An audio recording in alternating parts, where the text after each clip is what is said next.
social contracting. They say that is the term. There's a new buzzword now around all the countries that receive donor aid. So if you start to tell us we need to get money from government when they want to dictate what we do.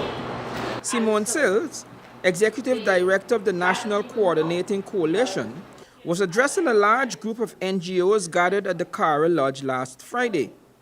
The meeting was called to update the volunteer organizations about the progress that the coalition has made with regards to civil society sourcing funding from the government.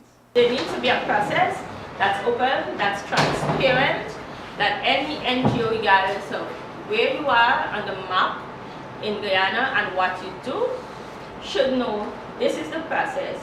And so here is how I apply to that process to be an eligible NGO that can receive funding through any ministry that are properly aligned with what I do.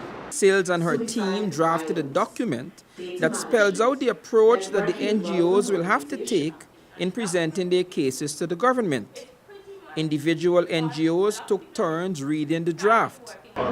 It is not widely understood that funding issues have become particularly challenging following global economic crisis. To this end, the model of social contracting, which is developing within the Caribbean region and has a history in a number of developed countries, is proposed as a partnership approach between government agencies and NGOs. The announcement should be published in a manner which guarantees that all potential candidates will receive information about the competition and its condition in time to prepare their proposals. Suggestions were made on how best the draft document can be tightened. There were suggestions on omissions and the need for deletions. SILLS says that the budget proposal was presented to the government and that it is likely that funds will be available after the passage of the 2019 budget in Parliament. They want to pilot social contracting next year. They're already adding it into the Ministry of Health budget. And that is why it is important that we try to get a structure for it.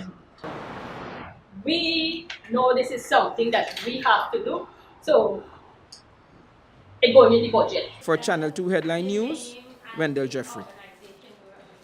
Thanks for watching Headline News. Leave a like or a comment below. And for updates on the latest news happening in Guyana, click the subscribe button.